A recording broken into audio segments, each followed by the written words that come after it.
नमस्कार, आदाब, सत श्री अकाल। लाइव नेशन 7 में आपका स्वागत है। मैं शादाब मलिक। अगर अभी तक आप लोगों ने हमारे चैनल को सब्सक्राइब नहीं किया है तो ज़रूर सब्सक्राइब कर लें। बिहार एसटीईटी 2019 का मुद्दा एक ऐसा मुद्दा जिसकी परीक्षा सरकार ने ली, नोटिफिकेशन सरकार ने जारी किया और इन सब प्रक्रियाओं के बाद नोटिफिकेशन कैंसिल किया और कई तरह के मुद्दे उसके बाद बनकर सामने आए। एक तरफ मेरिट की बात होने लगी, दूसरी तरफ क्वालिफाइंग की बात होने लगी। कई इस तरह के सवाल उठने लगे और इन मुद्दों पर एक बार फिर बात करने के लिए हमारे साथ मौजूद हैं अनिल, क्या कहना चाहेंगे? सदाब भाई, सबसे पहले लाइव नेशन 7 को आपको तहे दिल से शुक्रिया कि आपने मेरा मुद्दा उठाया। बिल्कुल, एक्चुअली आज मेन मुद्दा हमारा ये है कि हम लोग 28 नवंबर को शीतकालीन सत्र के एक दिन पहले हम लोग पटना के गर्दनी बाग में आंदोलन का आह्वान किया है। और आपके चैनल के जरिए सभी बिहार के 30,675 अभ्यर्थियों को मैं कहना चाहता हूं कि मेरे साथियों, ये वक्त आंदोलन का, ये वक्त संघर्ष का है। एक दिन ज़िंदगी का दे दो, तकदीर पलट जाएगा।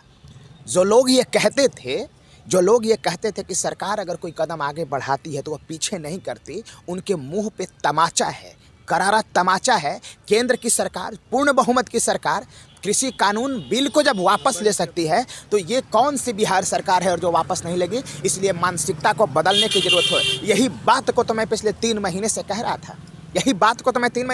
था कि सरकार पीछे हटेगी, पर सरकार पीछे हटेगी। सरकार के पास कोई विकल्प नहीं है। उसकी मोरल वैल्यू खत्म हो जाएगी सदाब भाई, मोरल वैल्यू खत्म हो जाएगी, उसके अस्तित्वहीन हो जाएंगे। और जितने हम चिल्लाएंगे उतने उनके मुंह पे कालिख पुताएगा सरकार के पास। इसलिए आपके चैनल के जरिए मैं सभी 30,675 मेरिटधारी और विद्वान अभ्यर्थियों को मैं कहना चाहता हूं कि मेरे साथियों, शीतकालीन सत्र में विधानमंडल, विधानसभा और विधान परिषद के सेशन में यानी शीतकालीन सेशन में हमको मुद्दा को उठवाना है और इसलिए उसके एक दिन पहले हमने आंदोलन का आह्वान किया है। ये आंदोलन का उद्देश्य सचिवालय से वार्ता नहीं है, हमारी वार्ता जनता की अदालत में होगी। हम बिहार के 12 करोड़ की जनता से हम पूछना चाहते हैं, हम बिहार के 243 माननीय विधायक और सभी विधान परिषद के सम्मानित सदस्यों से पूछना चाहते हैं कि महोदय बताया जाए, विज्ञापन के आधार पर नियुक्ति क्यों नहीं होगी? यही हमारा उद्देश्य है सदाब भाई। तो क्या लगता है कि जिस तरह आप ये मुद्दा उठा रहे हैं और तेज प्रताप यादव की तरफ से भी ये मिला है आश्वासन कि वो भी आंदोलन में आप लोगों का साथ देंगे, तो क्या लगता है कि इसकी आवाज़ सरकार तक पहुंचेगी? एकदम आवाज़ सरकार तक पहुंचेगी, एकदम। सिर्फ तेज प्रताप भैया ने जो हम लोगों का जो मुद्दा उठाया, इसके लिए तहे दिल से उनको शुक्रिया। और हम इसका एहसान कभी हम लोग सभी 30,675 अभ्यर्थी जीवन भर नहीं भुला पाएंगे।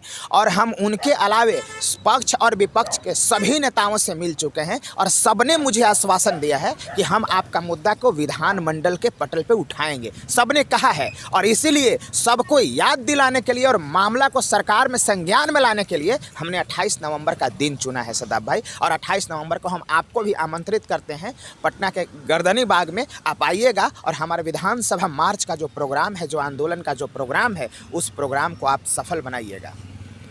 खैर, हमारा काम तो आपकी आवाज़ उठाना है। हम आपसे एक सवाल पूछना चाहेंगे कि आप लोगों ने कई बार धरने दिए, कई बार प्रदर्शन किए, सरकार तक से आप जाकर अपर मुख्य सचिव से भी आपकी मुलाकात हुई शिक्षा विभाग के, मगर उन सब के बावजूद अभी भी कोई ऐसी क्या चीज़ हो रही है जिससे आपको लग रहा है कि असर दिख रहा है, सरकार पर दबाव बन रहा है? देखिए, ये मामला जब 26 जून को जब तुगलकी फरमान जारी किया गया था तो उस वक्त हमारा कोई आंदोलन नहीं हुआ, मेरिट की तरफ से कोई आंदोलन नहीं हुआ। और इसका नतीजा ये था कि मीडिया में और जनता की अदालत में और सारे राजनेता और सियासतदान को ये पता ही नहीं था कि मेरिट क्या चीज़ होता है। और हम मेरिट वाले सब पॉलिटिकल फुटबॉल बन गए थे, जो मन कर रहा था वो मेरिट को मार रहा था लात। यानी मेरिट को सब कोई अर्थहीन बता दिया, यहाँ तक कि मेरिट को अर्थहीन बता दिया गया। ज़मीन के अंदर गाड़ दिया गया था मेरिट को 26 जून को, जिसको हमने उठा कर शीर्ष पर पहुंचा दिया। और मैं दावे के साथ कह सकता हूं, किसी से पूछ लीजिएगा घूम करके, किसी में इतनी कुव्वत नहीं है कि हम मेरिटधारियों के खिलाफ बोल दे और विज्ञापन के खिलाफ बोल दे। कोई राजनेता से पूछ लीजिएगा, किसी की हिम्मत नहीं है। क्यों नहीं हिम्मत है?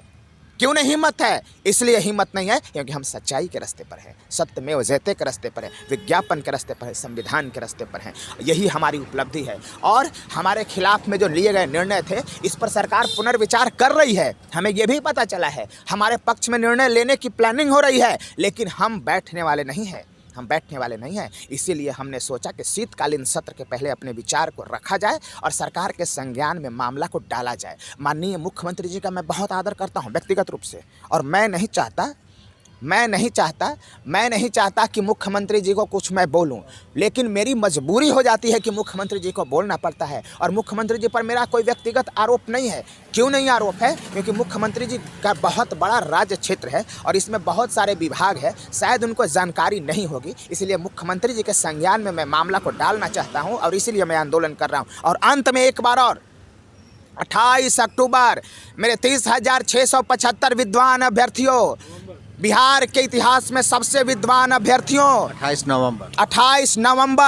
28 नवंबर को जो हमने आंदोलन का आह्वान किया है, उस आंदोलन को सफल बनाना एकमात्र उद्देश्य कर लो। जीवन का एक दिन दे दो। मेरा उद्देश्य 6 महीना में बहाली प्रक्रिया को समाप्त कराना है मेरे साथियों, समाप्त कराना है। इस जगह आज जहां मैं खड़ा हूं, ये जगह बिहार एसएससी कार्यालय के आगे है। पता है मैं इस जगह को क्यों चुना? आपको याद दिलाने के लिए कि ये धरती वो धरती है जहां 7-8 साल तक लटकाए जाते हैं मुद्दा को। और सोच लेना, अगर हमारे विचार पे नहीं चले, हमारे बताए हुए रास्ते पर नहीं चले, तो तुम सोच लेना कि अगले 8 साल तक बहाली नहीं होगी। आप मुझे जीवन के 6 महीने दे दो, संघर्ष के दे दो, अब आंदोलन का दे दो, धरना का दे दो। 6 महीना के ज्वाइनिंग आपके हाथ में होगी, मैं दावे के साथ कहता हूँ मेरे साथियों। और इसीलिए मैं पटना बुला रहा हूँ और आप सभी पटना आओगे, मुझे पूर्ण भरोसा है।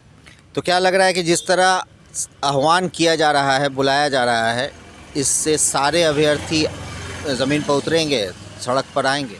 नहीं, अभ्यर्थी तो उतरने के लिए उत्साहित हैं, इसमें कोई दो मत नहीं है।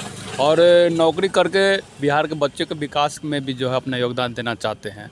मामला ये है कि बच्चा लोग जो है पढ़ने के लिए, गरीब बच्चा लोग स्कूल जाता है, सरकारी स्कूल जाता है, उस बच्चे को जो है वंचित रखा जा रहा है। सरकार की मानसिकता जो है वहाँ पे जो है हमको लगता है ठीक नहीं है।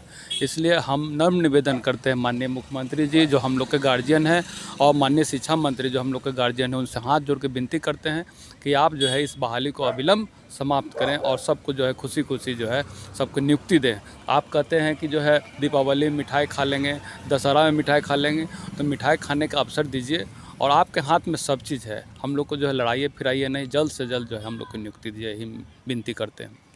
28 नवंबर तारीख तय की गई है, एक बार फिर आंदोलन करने की, एक बार फिर आवाज़ उठाने की। और अब देखना है कि इस 28 नवंबर को जो आह्वान होता है, जो गर्दनी बाग से आंदोलन की आवाज़ उठती है, वो आवाज़ की गूंज सरकार के कानों तक पहुंचती है, और अगर पहुंचती है तो उसका असर कितना दिखता है। बने रहें हमारे साथ, देखते रहें हमारा वीडियो।